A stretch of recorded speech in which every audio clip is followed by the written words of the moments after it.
right, I think we will get going now. Thanks everybody for coming out here. As I suspect everybody in this room knows, that this is to celebrate the Poetry Walk. And how many of you had poems in the Poetry Walk?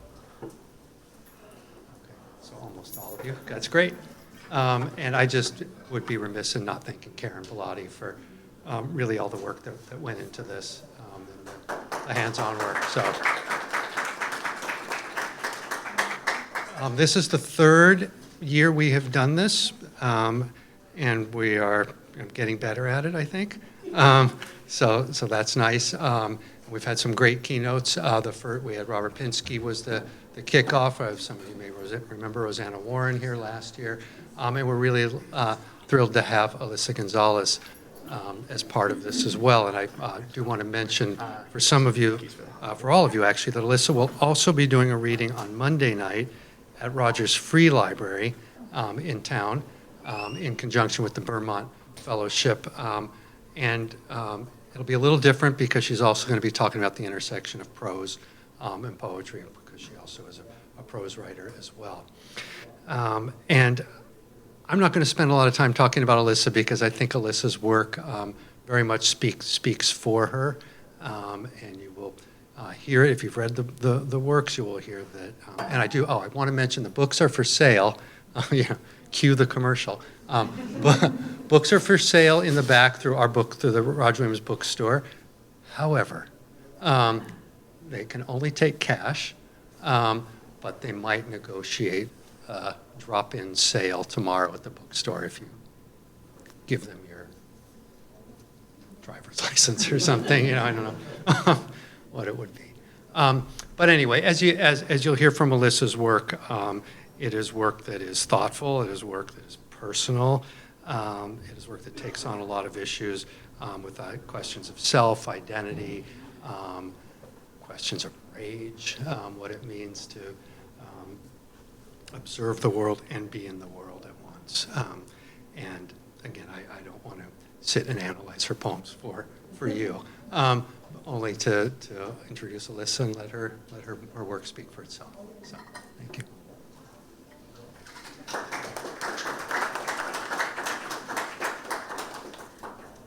Thank you so much for having me at this event, and I'm very happy that I got to see the Poetry Walk and see some of your poems as well.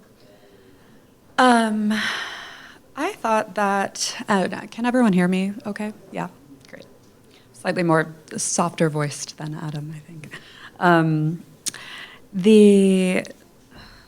Since you are mostly students, this is my first book of poems, and it took a while. It took many years for me to sort of move from writing individual poems into thinking about a book.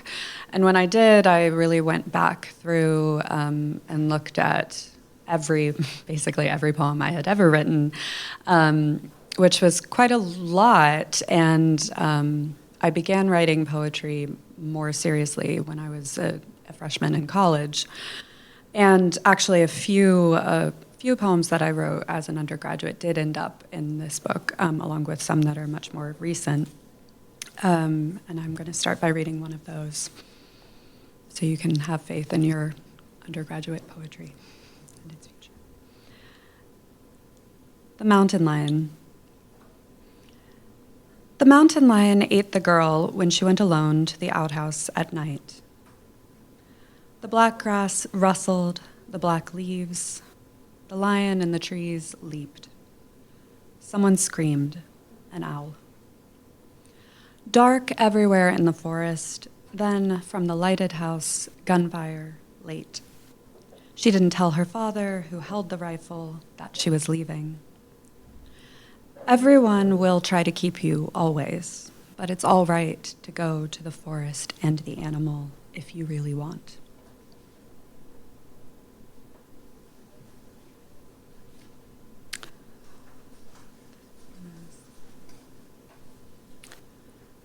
Failed essay on privilege. I came from something popularly known as nothing, and in the coming, I got a lot. My parents didn't speak money, didn't speak college. Still, I went to Yale. For a while, I tried to condemn. I wrote, "Let me introduce you to evil." Still, I was a guest there. I made myself at home. And I know a fine shoe when I see one, and I know to be sincerely sorry for those people's problems. I know to want nothing more than it would be so nice to have, and I confess I'll never hate what I've been given as much as I wish I could. Still, I thought I, of all people, understood Aristotle, what is and isn't the good life. Because, I wrote, privilege is an aggressive form of amnesia. I left a house with no heat. I left the habit of hunger. I left a room I shared with 7 brothers and sisters. I also left. Even the good is regrettable, or at least sometimes should be regretted. Yet to hate myself is not to absolve her. I paid so much for wisdom, and look at all of this. Look at all I have.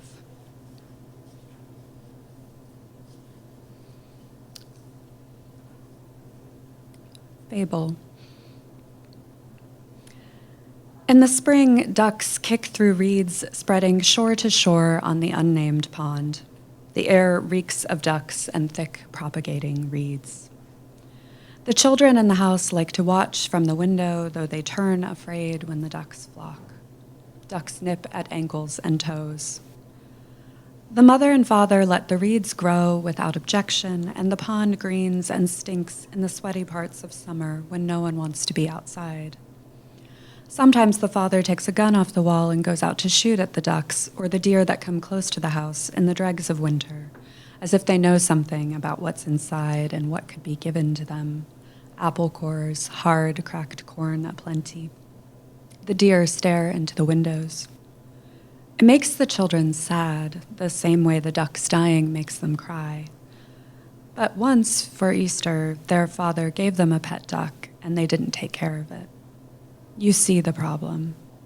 What does it matter if he shoots at the air or the duck or the deer when the air is grayed like strands of hair, and the children will cry in any case simply because they are children?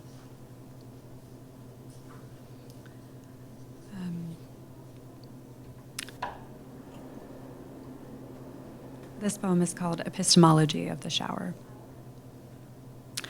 You were asking me about how I began, sorry for pointing to you from the stage, but this poem did actually sort of begin with a prompt to myself. We were talking about how one begins a poem. Is it a line? Is it an idea? And for this, I had given myself the prompt of try to write a poem about being bisexual that isn't cringe, and see if I had succeeded. Epistemology of the Shower. We were 13. R explained that her parents forbade her showering alone because she had been masturbating. She didn't use that word. I was lying on a blow-up mattress beside her bed, our habit on Saturday nights, so together we could rise at 7 and ready ourselves for church. This was why I would have to shower with her in the morning, a masturbation monitor. Each of us, she quoted, has a habitual sin. To offer some sin in return, I said, I think I might be a lesbian. I'd never met one, as far as I knew. I knew the word. I thought I knew what it signified. How do you know? She asked, and through the dark I could hear her terror for my soul. I retracted. Maybe I'm wrong. Maybe I just hate men. My habitual sin, we already knew, was hating my father, whose habitual sin was hitting me. Through the dark, R reached for my hand. I was 19 when I concluded that I was wrong, that the word I needed, insofar as a word confines desire, was bisexual, whose sound I loathe, no music. But at this party there's music. A Greek song loud as in the center of the room a man dances the zebekiko. Wild cheers as he circles and circles a glass of red wine. To finish, he falls to his knees, picks up the glass with his teeth, tilts his head back. I dated that man for a while. I've seen him dance this dance. Tonight I miss the finale. I'm out in the stairwell kissing A, whose long auburn hair preserves my modesty as bliss destroys thought. But the next morning in an unfamiliar bed, I do think of R's question, answerable only by the body. Like, I'd argue, faith. The faith that habitually tumbled the two of us to the sanctuary floor, overcome by the Spirit.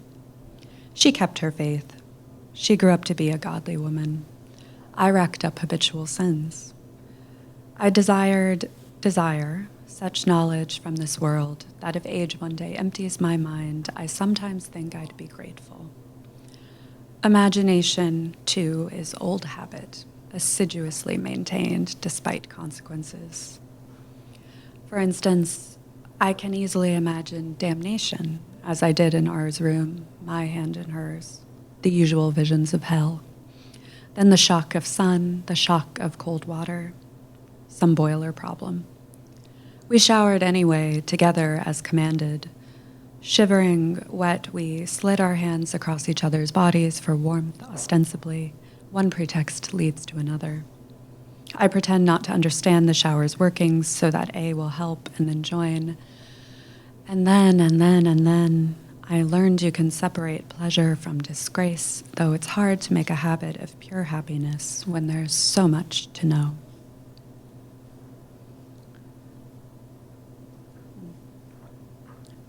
There are a lot of poems in this book that take place in different places.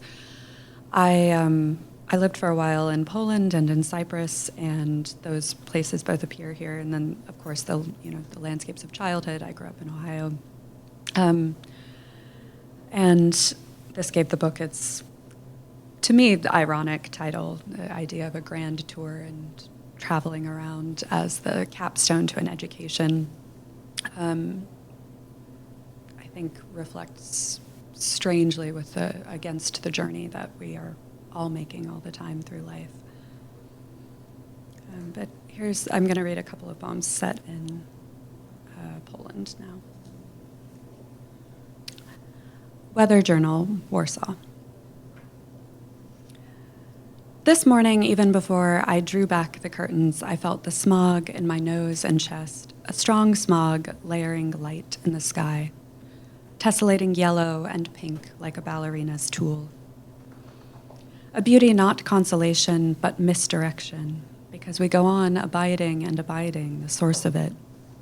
We light coal in the fireplace on cold nights, open the chimney so the sky is the one adorned by smoke, like the smoke I used to mark my arrival home.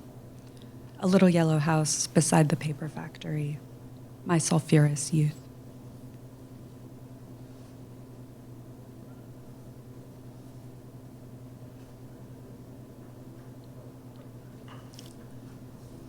On the night train from Gdańsk. On the night train from Gdańsk, before I learned that in Krakow someone I loved did not kill himself because I am on the night train from Gdańsk, I wander carriages hunting an open seat, at last settling for the corridor's cold floor. It's a cold October outside this rumbling and screaming contraption, where I'm quick to shift aside for the blonde nun I disappoint by saying, "No, I don't know where the toilet is, or if it has paper," and where I jump up at the conductor's brusque "Pani proszę."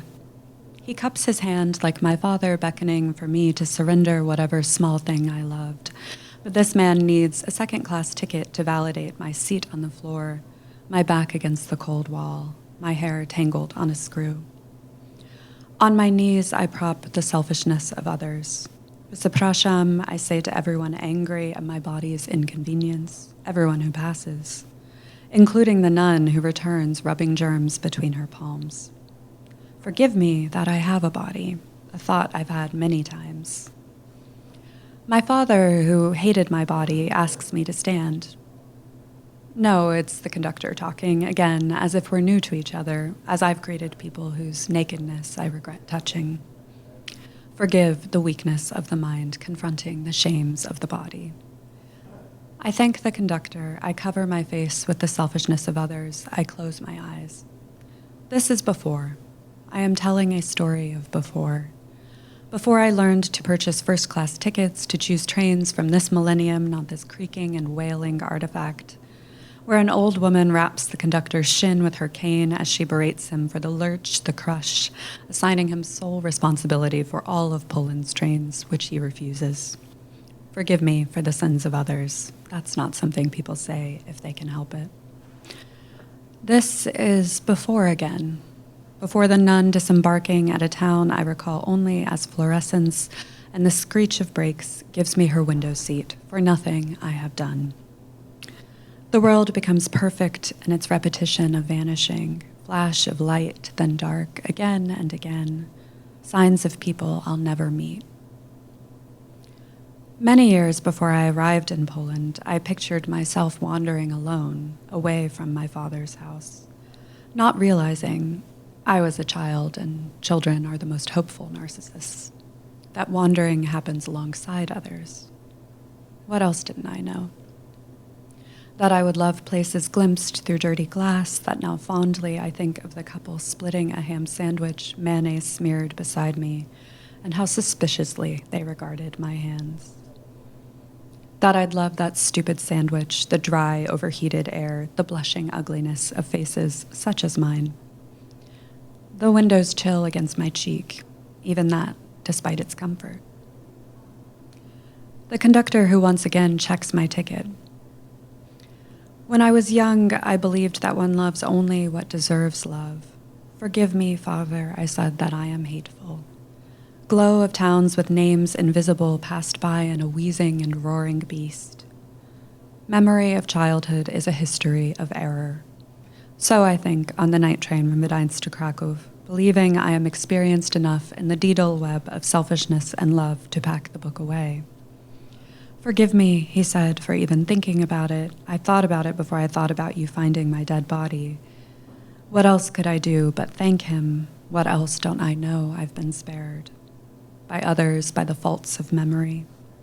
The conductor taps my shoulder and the sandwich eaters call out in Polish then English to wake me. Przepraszam, this is your station. Down the platform, a dark-haired stranger approaches, listening to her own music, ticket in hand. Did she take my place? I've wondered since. I wondered, forgive me, even as he was talking, confessing as much as he thought I could bear.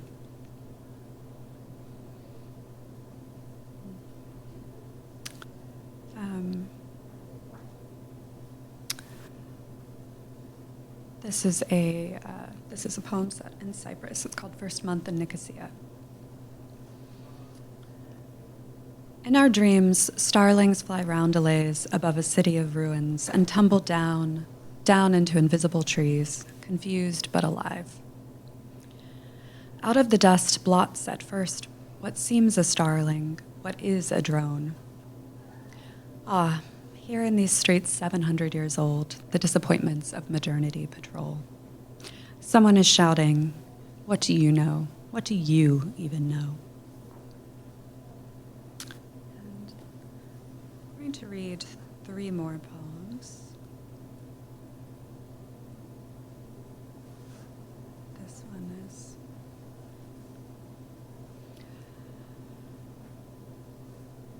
This is called Notes Toward an Elegy.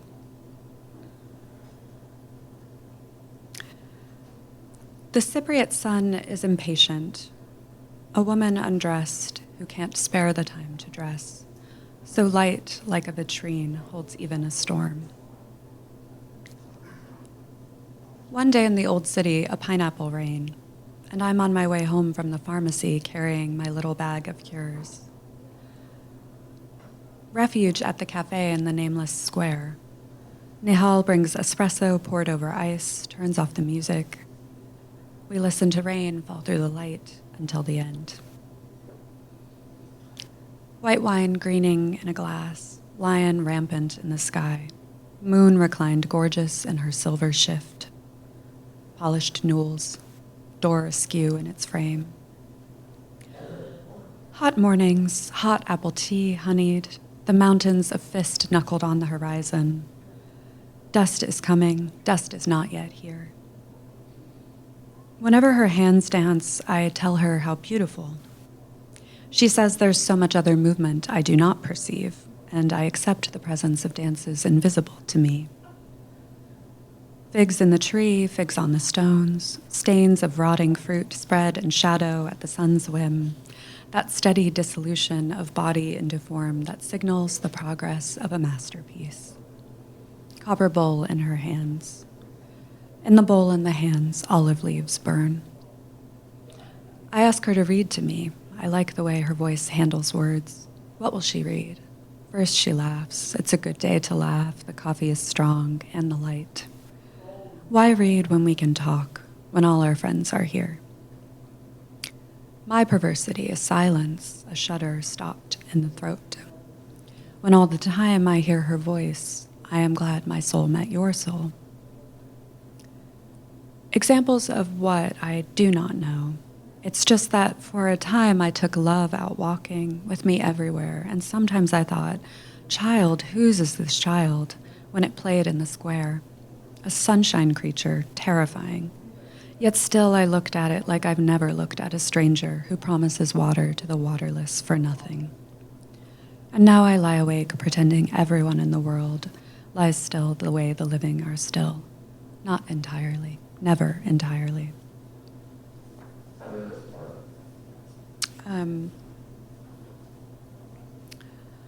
This next poem, I was going to say, keep the death thing going. And also, there's a lot of sad poems in this book, I'm going to be honest. After my brother's death, I reflect on the Iliad.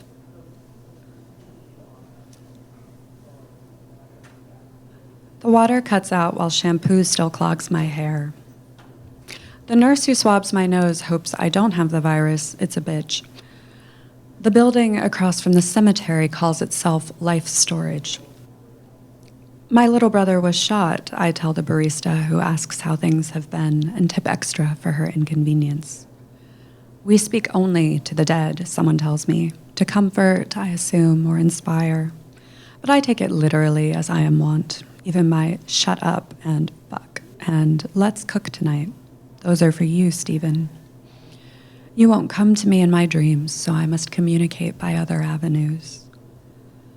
A friend sends an image from Cy Twombly's 50 Days at Ilium, a red bloom, the words, like a fire that consumes all before it, and asks, have you seen this? It's at the Philadelphia Museum of Art.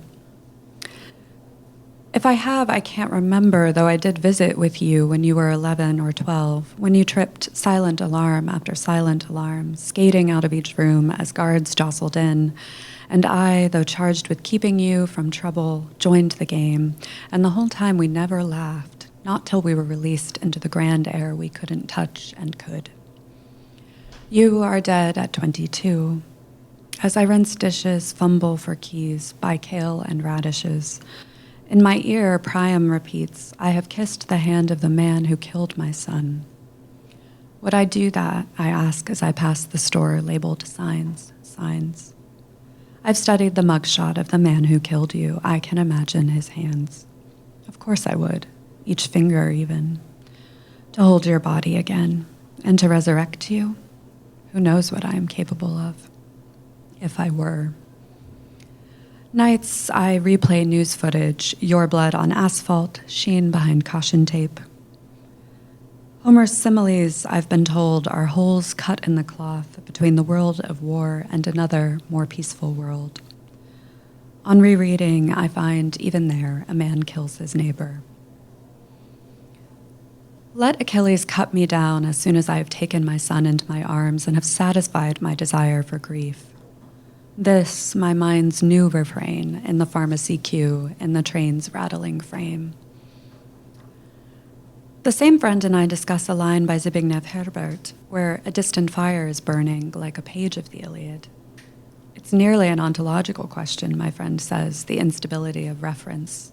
The fires in the pages of the poem, the literal page set afire. We see double.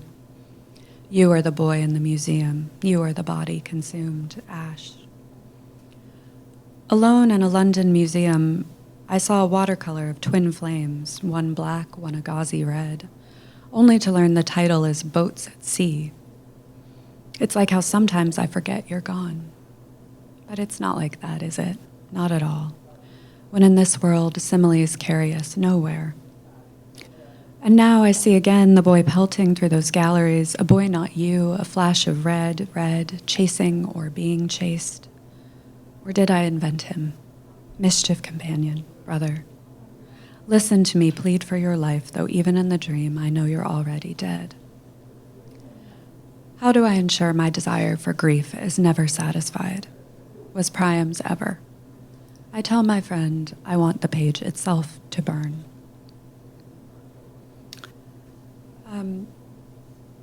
This last poem is called Roman Triptych.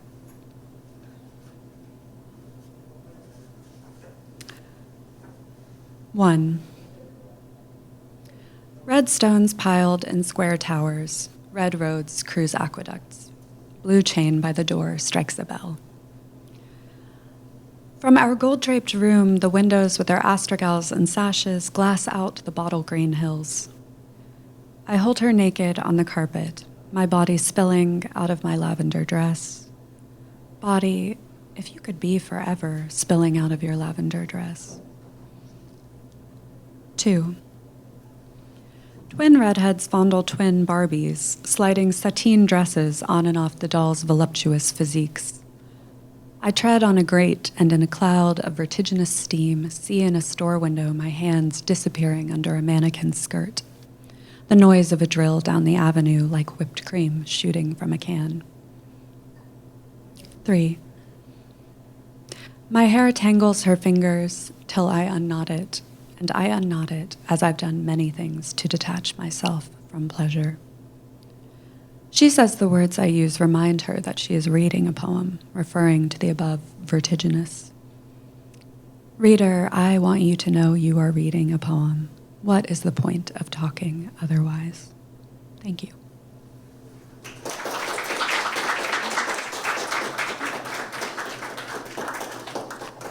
Thank you so much for your patience and attention, and I think we have some time for questions if you have any.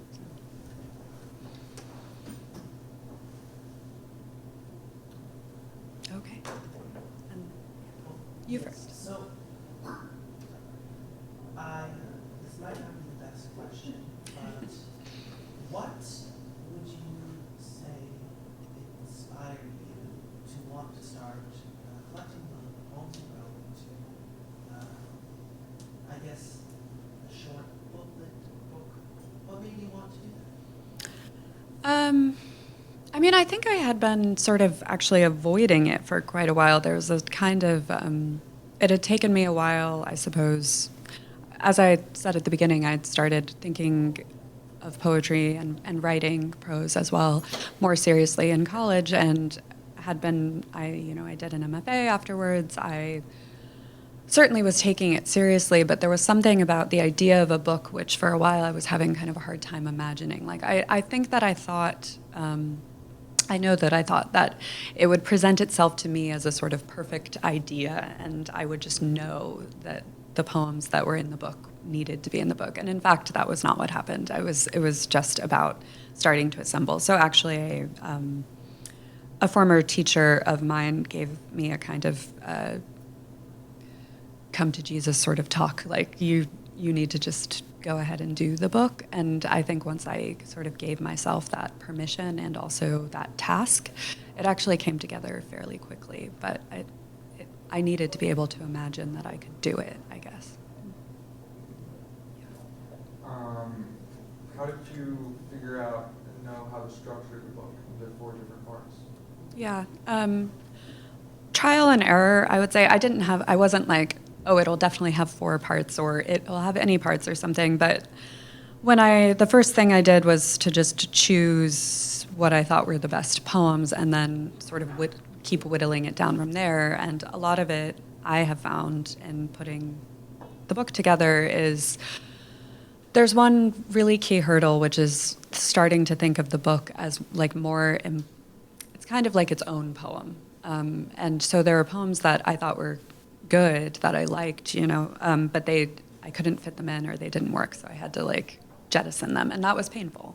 But it was in service of the book. And then the rest of it was just sort of moving things around and sort of trying to intuit how they would kind of correspond to each other and sort of chart. I wanted there to be a sort of a progression or a journey that people are going on while reading, but I really didn't want it to be just from childhood to adulthood, you know, like quite chronological. So it's quite mixed up in terms of time, and it's more about how do these themes and images develop on each other, if that makes sense. So, how many books have you written? And then also with that, what are the emotions of the publishing process? Big question. This is my first book. I have a nonfiction book that I'm finishing right now, and a novel that I'm going to revise later this year. Those are both under contract, so they'll be coming out in the next couple of years. So I'm working through finishing a first book in each genre, and at that point, I will have three, and hopefully more. The publishing process, it's quite strange. I mean, I think that the experience of publishing and the experience of writing are just really different, as you guys probably know just from publishing anything. I think the thing that surprised me the most, because I'd published quite a lot of individual poems, essays, stories over the years, was how naked the book made me feel, like as if I'm quite literally standing up here naked.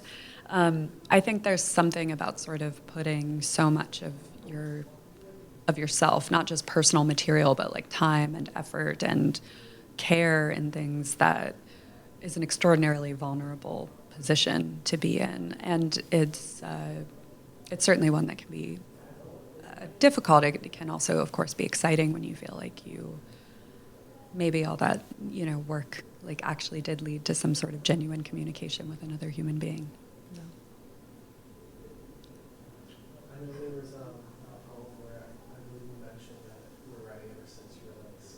Mm-hmm. I was wondering if there was like a moment, like a single moment, that you realized that like, writing was what you wanted to dedicate your life. Great question.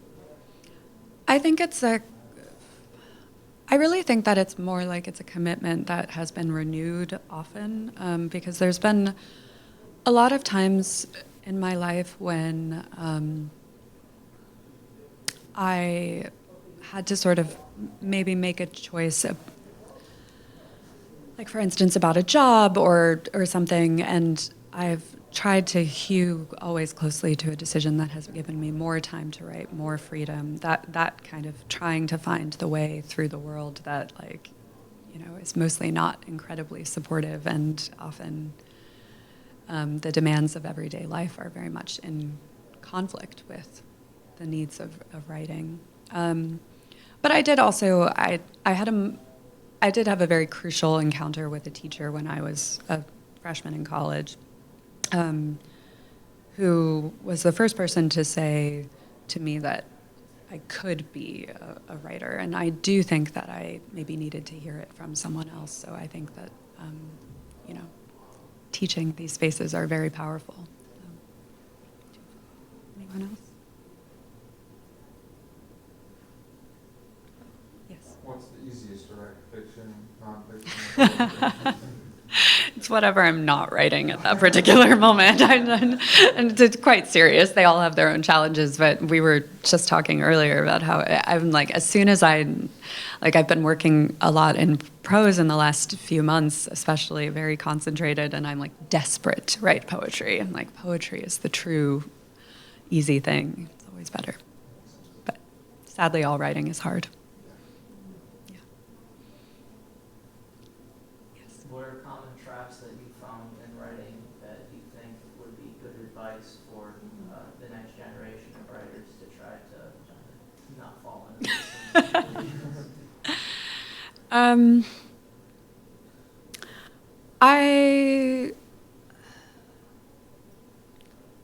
I think you should read a lot all the time, and that will give you avenues for your work that are maybe not available. I guess for me, the main thing, the thing that seems most important, is to not become satisfied with repeating things that you already know how to do.